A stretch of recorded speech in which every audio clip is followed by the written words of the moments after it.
Assalamualaikum warahmatullahi wabarakatuh. Di sini kelompok 1 akan mempresentasikan mengenai chapter 1 Navigation dan chapter 2 General Ledger Accounting.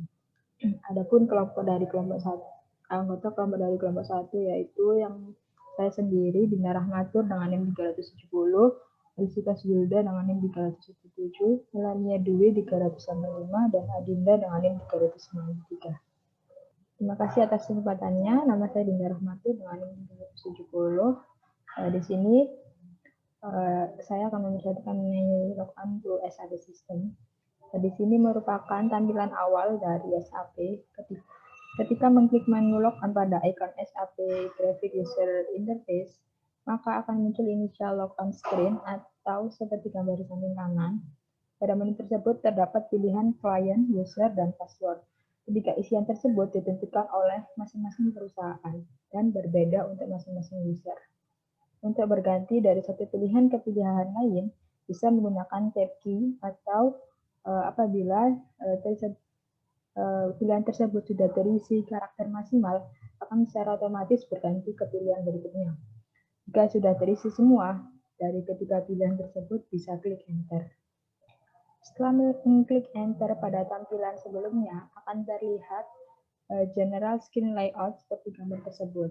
Pada general screen layout terlihat 6 jenis, yaitu system menus, system navigation, transaction name, transaction icon, transaction work area, status message, dan status message.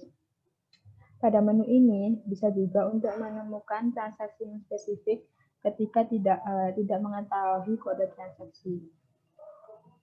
Lalu masih pada tampilan general screen layout atau di SAP Easy Access, kita bisa membuat daftar favorit atau daftar aktivitas yang sering kita lakukan atau yang sering kita kunjungi, yang bisa berisi transaksi, web address, files, dan link ke aplikasi lain. Lalu pada bagian role-based menu ada jenis-jenis aktivitas dibedakan untuk masing-masing peran dalam organisasi. The user atau pengguna bisa menggunakan web browser untuk melihat dan melakukan tugas dan aktivitas yang dibutuhkan, sedangkan untuk administrator bisa menambah atau menghapus menu.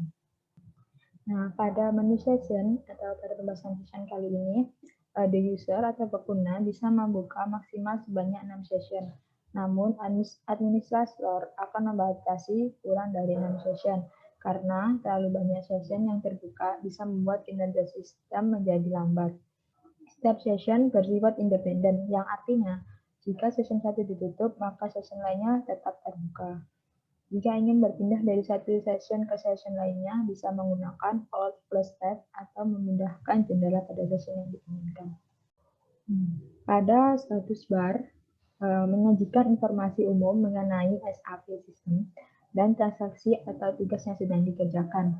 Di sebelah kiri merupakan system message yang mengidentifikasi error message atau order message. Dan sebelah kanan ada system information. Pada bagian pertama untuk menampilkan informasi sistem, pada bagian kedua menampilkan server yang disambungkan, dan bagian ketiga menentukan mode entry data. Nah, di sini pada help feature, SAP menyediakan menu bantuan online yang komprehensif, menampilkan menu help di layar manapun pada sistem, dan dapat meminta bantuan menggunakan menu bantuan atau menggunakan icon yang relevan. Adapun menu help yang terdiri dari application help, menampilkan bantuan komprehensif untuk aplikasi saat ini. Lalu ada SAP Library, menemukan semua online dokumentasi. Lalu ada glossary, menemukan definisi istilah. Dan ada release note, atau membaca tentang perubahan fungsional yang terjadi pada saat pembaharuan SAP. Lalu ada SAP Service Marketplace, memudahkan untuk mengakses tempat pelayanan SAP. Lalu ada create support message, membuat pesan mengenai permasalahan secara langsung pada SAP System. Lalu ada setting, memungkinkan pengaturan untuk bantuan. Nah, selain itu, bisa juga menggunakan F1 untuk bantuan pada field, menu, function, dan message. Dan bisa juga gunakan F4 untuk informasi tentang nilai apa yang dapat dimasukkan. Nah, di sini organizational structure for financial reporting. Jadi ada dua, yaitu tentang financial accounting atau controlling application. Ada elemen organisasi yang penting bagi financial accounting, yaitu company code dan business areas. Company code sendiri yaitu entitas akuntansi independen, dan business area adalah business segment atau cabangnya. Lalu ada elemen organisasi yang penting pada controlling application, yaitu ada controlling areas, di mana mengidentifikasi struktur organisasi mandiri, di mana biaya dan pendapatan dapat dikelola dan dialokasikan. Sekian presentasi dari saya, terima kasih. Selanjutnya akan dilanjutkan oleh teman saya. Terima kasih atas kesempatannya. Perkenalkan, nama saya Felicitas Silda dengan NIM 377. Saya akan melanjutkan presentasi dari kelompok kami. Company Code. Company Code sendiri merupakan entitas akuntansi yang independen, di mana elemen terkecil di dalam organisasi, di mana satu set lengkap dari akun dapat dibuat. Seperti pada layar ini, Independent Company Account sama dengan Company Code. Sebagai contoh, sebuah perusahaan di dalam suatu kelompok perusahaan yang disebut Company Code. Nah, sebuah Company Code ini memiliki 4 karakter kunci yang unik, di mana ada kode-kode unik berupa angka maupun tulisan.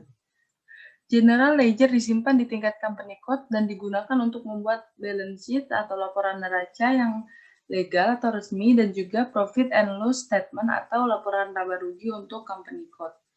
Selanjutnya adalah mengenai company code IDES.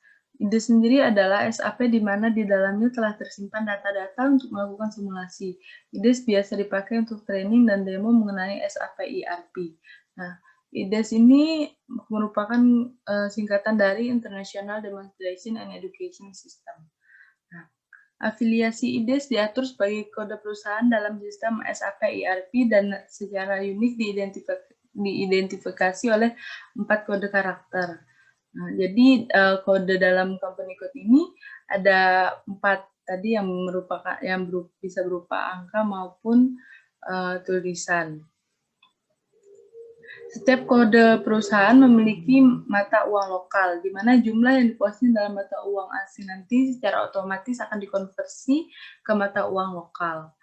Yang berikutnya adalah bisnis area. Bisnis area merupakan bagian bisnis atau cabang di mana sebuah kelompok perusahaan beroperasi. Nah, jadi yang sebelah kiri adalah aktivitas, sedangkan sebelah kanannya itu adalah bisnis area. Sebagai contoh, bisnis area menyediakan tingkat evaluasi tambahan untuk bagian pelaporan. Nah, penggunaan bisnis area ini bersifat opsional, jadi boleh digunakan atau tidak. Selanjutnya ada bisnis area IDES. Area bisnis umumnya tidak bergantung pada kode perusahaan. Nah, namun dapat memposting kepada mereka dari kode perusahaan manapun. Bidang area bisnis muncul sebagai tugas akun tambahan saat memposting ke akun selama bidang tersebut diaktifkan dalam konfigurasi. Bidang ini dapat dijadikan entry wajib selama posting. Nah, di bagian bawah gambar ini, kita dapat melihat 3 area bisnis dari grup IDES. Jika kode perusahaan tertentu tidak aktif di area bisnis tertentu, kita dapat menggunakan validasi untuk mencegah posting ke area bisnis ini dari kode perusahaan yang ditentukan. Nah, jadi ada 3, yaitu 1000, 2000, dan 3000 ini merupakan area bisnis dari grup IDES. Nah, yang berikutnya adalah controlling area. Controlling area ini merupakan elemen organisasi yang paling penting di dalam aplikasi controlling. Nah, controlling area ini digunakan untuk internal accounting. Sebuah controlling area ini mengidentifikasikan suatu struktur organisasi di mana biaya dan pendapatan dapat dikelola dan dialokasikan. Dalam controlling area ini akan merepresentasikan bagian terpisah dari cost accounting. Dalam controlling area ini akan ada lebih dari satu company code yang dapat ditugaskan ke satu atau lebih controlling area. Bagaimanapun juga, ketika melakukan penugasan lebih dari satu company code ke controlling area yang sama, hanya dimungkinkan apabila semua company code yang ditugaskan tadi menggunakan operating chart of account dan kalender fiskal yang sama. Nah, seperti bagian berikut ini. Nah, jadi company code yang ditugaskan ada company code A, B, dan C ini dapat ditugaskan secara waktu yang sama dalam controlling area hanya jika dalam chart of account yang sama dan dalam tahun fiskal yang sama. Berikutnya controlling area IDES. Dalam bagian di layar ini ada 5 contoh controlling area IDES. Yang pertama ada Meksiko dengan kode 6000 untuk Meksiko, ada Amerika untuk USA dan Kanada, ada Europe untuk UK, Jerman, Portugal, dan Spanyol, ada Asia untuk Jepang, ada Prancis untuk Prancis. Sekian presentasi dari saya, akan dilanjutkan oleh teman saya. Terima kasih atas kesempatannya. Di sini saya akan melanjutkan dari penjelasan rekan saya, yaitu General Ledger Accounting. Sebelumnya, perkenalkan nama saya Melania Putri Pitaloka dengan NIM 2018-10-5. Di sini saya menjelaskan tentang General Ledger Master Record. Nah, General ini tuh berisi data yang selalu ada di induk rekening. Nah, dibutuhkan oleh keseluruhan perusahaan. Nah, fungsinya itu untuk mengontrol postingan dari transaksi akuntansi ke buku besar. Nah, di sini juga ada untuk memperlihatkan bagan akun, memperlihatkan akun keseluruhan, membuat akun, mendeskripsikan rekonsiliasi akun, dan financial statement version. Selanjutnya, di sini saya akan menjelaskan tentang catatan buku besar induk. Nah, catatan buku besar induk ini tuh setiap buku besar diatur menurut bagan induk. Nah, untuk setiap kode perusahaan, Anda harus menentukan satu bagan akun untuk buku besar. Nah, selanjutnya grup akun digunakan untuk mengatur dan mengelola sejumlah besar akun di buku besar. Selanjutnya, rekonsiliasi akun menghubungkan buku besar membantu dengan buku besar secara real-time. Selanjutnya, untuk memenuhi berbagai persyaratan pelaporan, berbagai versi laporan keuangan telah dibuat melalui sistem SAP. Selanjutnya, saya akan menjelaskan tentang chart of account assignment. Nah, ini maksudnya bagan operasi rekening. Maksudnya itu untuk setiap kode perusahaan harus melakukan satu bagan rekening untuk buku besar umum. Bagan rekening ini ditugaskan pada kode perusahaan dalam konfigurasi. Nah, bagan laporan dapat digunakan oleh seluruh kode perusahaan, kode A, B, dan C. Ini berisi bahwa buku besar secara umum dan kode perusahaan memberi struktur yang sama. Strukturnya sama. Selanjutnya, saya akan menjelaskan tentang Master Record Central View. Ini tuh account group digunakan untuk mengatur dan mengelola buku besar berjumlah banyak. Nah, ketika sebuah akun baru dibuat, akun grup harus ditentukan di dalamnya juga. Akun dengan akun grup yang sama biasanya memiliki fungsi bisnis yang sama. Akun grup di-assign number range melalui number range tersebut. Kita dapat mengontrol nomor akun yang sama dan yang mana diizinkan untuk akun grup tertentu. Akun grup ini juga mengontrol tampilan dari segmen company code untuk buku besar akun. Biasanya akun grup mengontrol field mana saja yang dibutuhkan untuk pengisian data. Nah, untuk tampilan utama ini adalah catatan induk juga untuk menunjukkan bagian data akun dan kode perusahaan serta data spesifikasinya. Selanjutnya untuk mengurus akun yang ada di Central View ini untuk mengurus dan mengorganisasi akun yang ada di buku besar tersebut. Nah, untuk setiap kali akun buku besar baru dibuat, yang seperti saya jelaskan, harus ada di dalamnya itu ditentukan lagi akunnya. Selanjutnya, saya akan menjelaskan tentang rekonsiliasi akun. Rekonsiliasi ini menghubungkan buku besar pembantu dengan buku besar pada real time atau buku besar umum. Hal ini tuh berarti bahwa posting ke buku pembantu akan mengakibatkan posting ke rekonsiliasi akun yang berhubungan di dalam general ledger pada waktu yang sama. Nah, untuk buku besar umum pada saat yang sama dapat terhubung dengan buku besar pembantu itu melalui rekonsiliasi ini.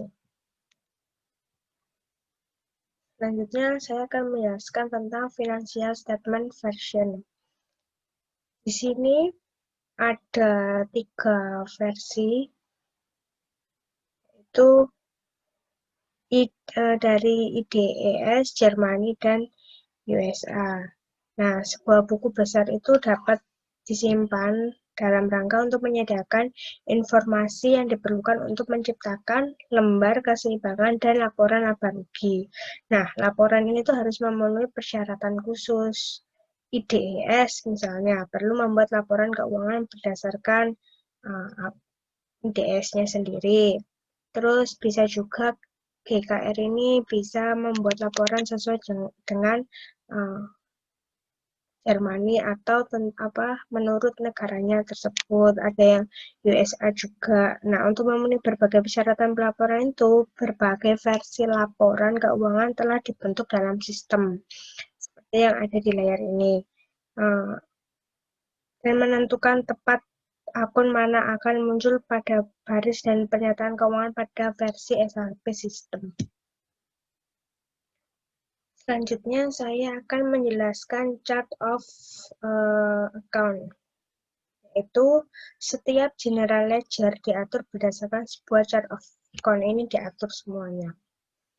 Nah, chart of account ini terdiri dari definisi dari semua GL account di dalam format yang tersusun.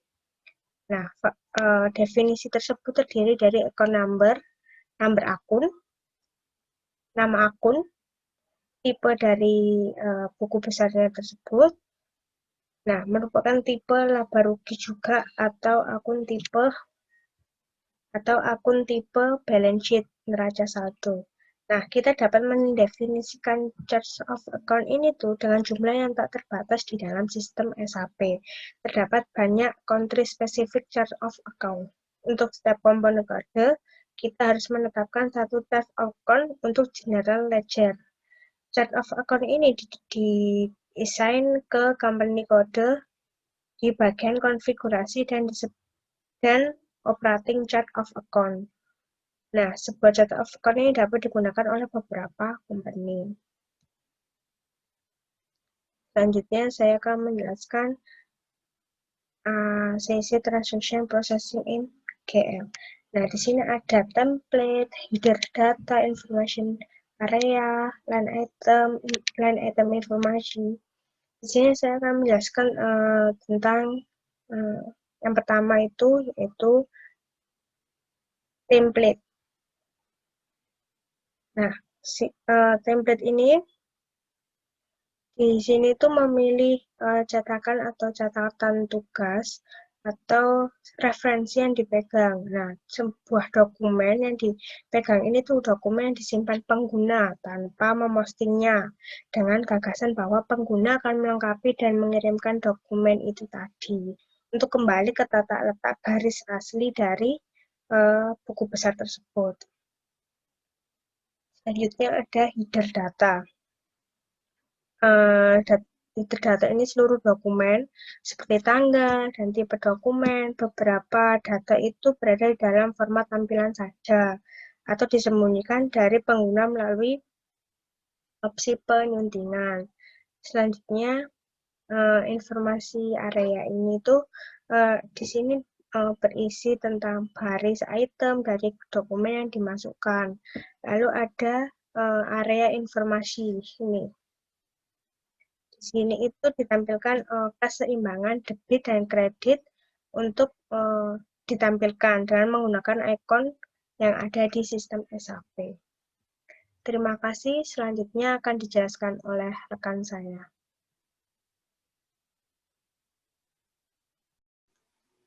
Baik, terima kasih atas kesempatannya. Nama saya Dinda Oktaviana dengan NIM 2018-310313.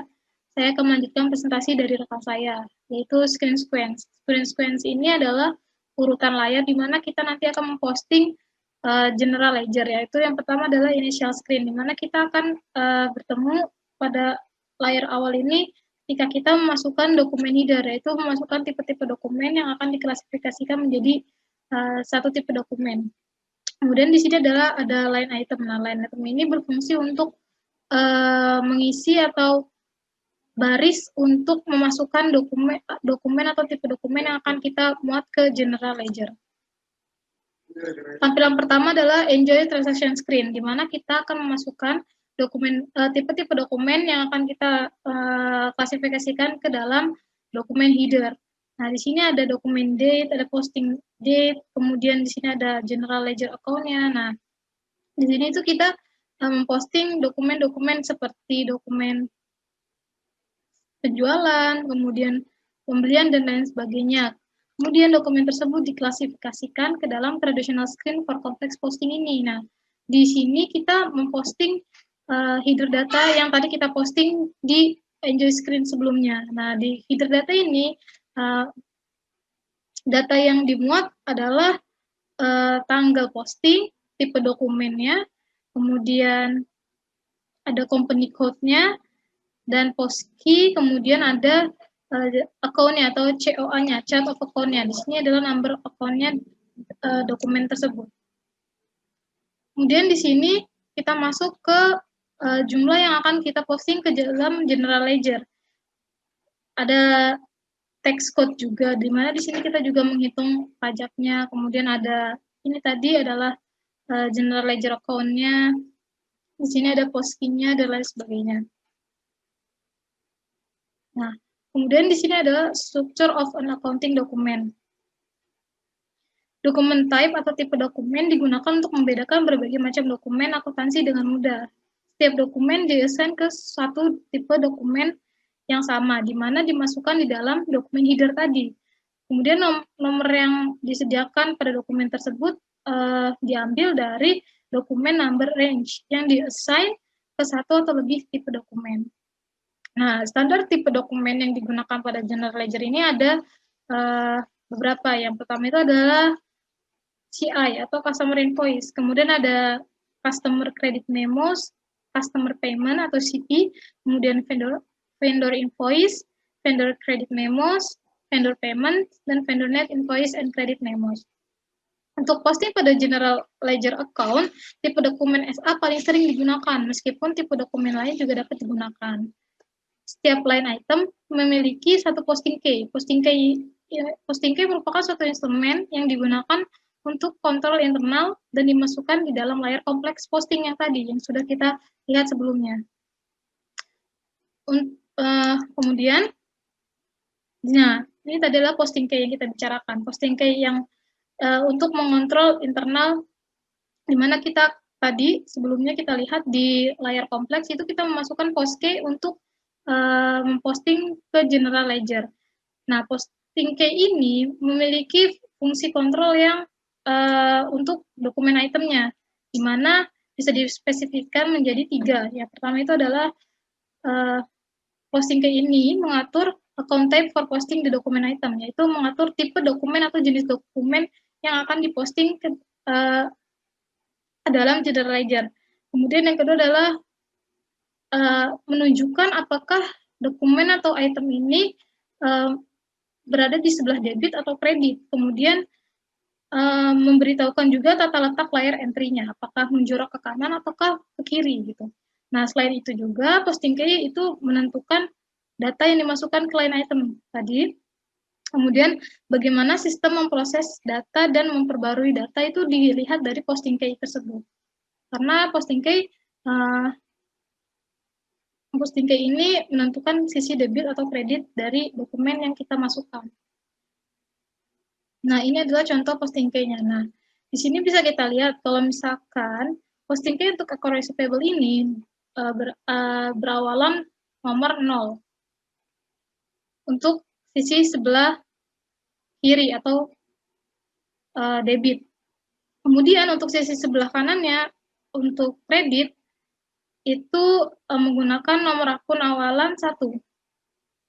Nah, untuk general ledger biasanya itu menggunakan, tadi kita lihat di posting key yang complex transaction tadi itu adalah menggunakan 40 untuk di debit dan 50 untuk di kredit.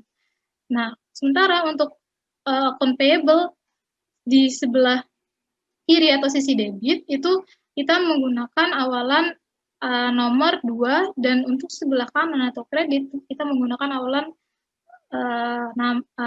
angka 3. Nah, untuk posting dari material manajemen itu kita ke dalam akun general ledger kita menggunakan angka awalan 8 untuk sisi debit dan untuk awalan 9 untuk sisi kredit.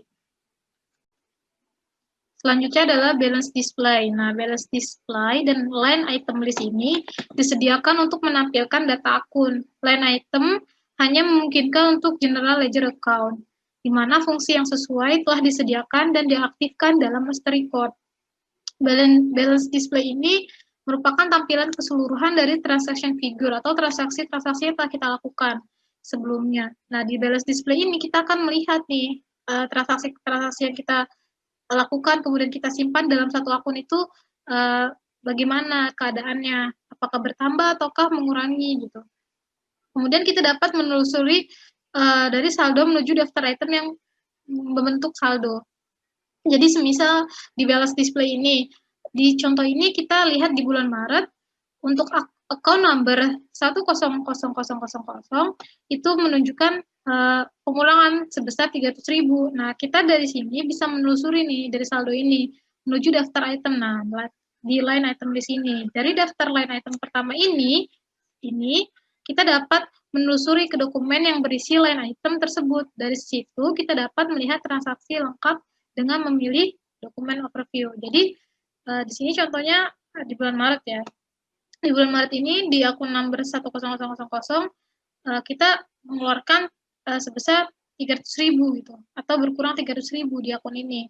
Kemudian kita telusuri ke line item di sini. Ternyata 300.000 ini terbentuk karena transaksi dari beberapa tanggal di bulan Maret ini sebesar sekian, sekian, dan sekian. Kemudian dari line item di sini kita dapat melihat di dokumen overview itu kita lihat ternyata berkurangnya kenapa? Kemudian apa pasangan akun dari akun 10000 ini yang menyebabkan nominal ini berkurang sebesar sekian. Seperti itu bisa dilihat di sini, di mana di sini untuk pasangan akun yang kita contohkan adalah 11.3100. Nah, baik, sekian presentasi dari kelompok 1. Kurang lebih mohon maaf. Terima kasih. Wassalamualaikum warahmatullahi wabarakatuh.